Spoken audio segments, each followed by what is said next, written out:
Et le gouvernement provincial était de retour à la cour du banc du roi la semaine dernière. You Are Pride souhaitait apporter des modifications à l'action en justice qu'elle avait entamée en août dernier contre ce qui est maintenant la loi sur les droits parentaux. La province s'est opposée à ces amendements. C'est maintenant au juge de prendre une décision.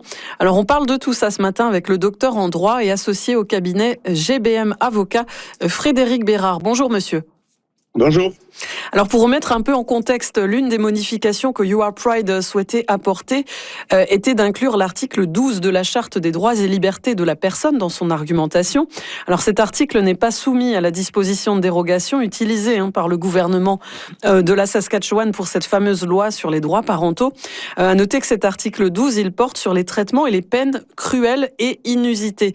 S'agit-il d'une bonne stratégie selon vous ? Oui et non. Et je m'explique. La dérogatoire, et qu'est-ce que la dérogatoire? C'est une formule qui permet à la législature de retirer, de suspendre un droit et liberté. Donc, dans sa loi initiale, la Saskatchewan avait décidé de retirer une multitude de droits prévus à la Charte canadienne. L'organisme dont vous parlez a eu la vivacité d'esprit de se dire, l'article 12 n'est pas visé actuellement, donc je vais tenter de plaider ce même article. Je trouve que maintenant, le danger est que et je veux pas leur donner l'idée, que la législature de la Saskatchewan pourrait réappliquer la dérogatoire sur ce même article 12 en amendant sa loi sans aucun problème. En d'autres termes, oui, c'est une bonne stratégie pour l'instant, mais peut-être qu'on va frapper un mur assez rapidement. Et qu'est-ce que l'article 12, à proprement parler? C'est l'article qui protège les citoyens, les citoyennes canadiennes contre ce qu'on appelle les peines cruelles et inusitées. Et je vous dirais l'argument, sans être nécessairement assurément gagnant de prime abord, peut quand même se faire devant un tribunal sans problème.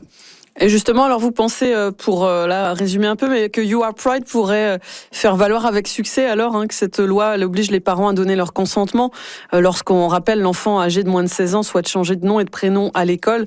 Donc vous pensez que l'organisme là peut faire valoir avec succès que cet article 12 là parle de traitement et de punition cruelle et... Ouais. Pour être précis, je n'ai pas dit que les chances de succès sont garanties. Je dis par contre que l'argument en soi repose sur une certaine rationnelle. Évidemment, ce sera aux avocats en place de le plaider, de l'argumenter comme il se doit. Mais à première vue, je crois que l'argument est recevable. Oui, ça peut être discuté devant une cour de justice. Et justement, on parle de l'autre partie, qui est le gouvernement de la Saskatchewan. Ces avocats qualifient ce dossier-là d'un cheval de Troie. Ils affirment que You Are Pride tente de convaincre le tribunal de maintenir cette action en justice pour des raisons autres que son bien fondé. Donc c'est ce que disent les avocats du gouvernement. Qu'est-ce que vous pensez là? Est-ce qu'il y a quelque chose d'autre derrière ces changements-là? Et qu'est-ce qu'on veut dire par cheval de Troie aussi? Là, sur ça, il faudrait leur demander pour votre dernière question. Oui. J'ai comme l'impression, moi, que la Saskatchewan a l'air d'avoir un peu peur. Ici, on va se le dire franchement, au point où, et n'oubliez pas ceci, toute la base de notre discussion repose sur une chose principalement, c'est que la législature provinciale a décidé de recourir à la dérogatoire pour suspendre les droits et libertés applicables à la Charte canadienne. Or, pourquoi elle fait ça, la Saskatchewan? C'est parce qu'elle avait peur de perdre devant les tribunaux. Quand tu n'as pas peur de perdre devant les tribunaux, tu ne retires pas des droits aux individus. Tu laisses les tribunaux en évaluer la portée. Donc ici, très clairement, la Saskatchewan s'est dit, si on laisse la liberté d'expression et autres, probablement que le tribunal va donner raison à la communauté LGBTQ. Donc vraiment, on prendra pas de chance, on va tout retirer. Donc voilà, là, ils nous arrivent avec le truc du cheval de Troie. Ça, c'est clairement qu'ils ont la trouille, très franchement. Et puis pour le reste, honnêtement, moi, cette espèce d'usage abusif de cette même dérogatoire pour un oui, pour un non, est tout à fait, je vous le dis, madame, et je pèse mes mots, là, ignoble. Quand on vit dans un état de droit puis dans une démocratie sérieuse, et il n'y a pas de démocratie sérieuse qui n'est pas basée sur un état de droit, on ne retire pas des droits et libertés en claquant des doigts comme ça, sans justification. Ici, au Québec, d'où je vous parle, on a adopté cette stratégie-là depuis quelque temps, et c'est une stratégie qui est excessivement délétère et néfaste pour nos démocraties. On ne retire pas des droits aux individus comme ça pour le plaisir de le faire. Et en terminant, Maître Bérard, quand la présentation des arguments des deux parties sera terminée, ce sera donc au juge de prendre une décision sur la suite du processus judiciaire. À quoi pourrait-on s'attendre alors de cette décision-là et quelles vont être peut-être les étapes après? Ça, c'est très difficile parce que justement, le fait que la dérogatoire, je me répète, mais je n'ai pas le choix parce que c'est l'élément clé de la discussion. Mm-hmm.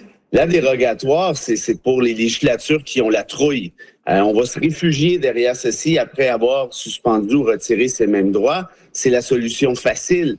Donc, est-ce que le tribunal de la Saskatchewan souhaitera attaquer cette même dérogatoire? Moi, je le fais actuellement au Québec. On attend une décision de la Cour d'appel dans le cas de la loi 21. On verra ce que le tribunal en décidera. Est-ce que le juge de la Cour supérieure souhaitera attendre cette décision-là? Parce que souvent, un respect interprovincial, on verra. Sinon, s'il s'en tient vraiment, comment je dirais, by the book, en rapport à ce qui se passe actuellement, à ce qui est l'état du droit au moment où je vous parle, c'est-à-dire avant la décision peut-être de la Cour d'appel, très clairement, il devrait dire, du fait de la dérogatoire, ces droits-là sont suspendus. Je ne peux pas donner raison à la communauté LGBTQ, sauf peut-être sur l'aspect que vous avez soulevé, c'est-à-dire ce qui a été amendé récemment, soit l'article 12 sur les traitements cruels et inusités.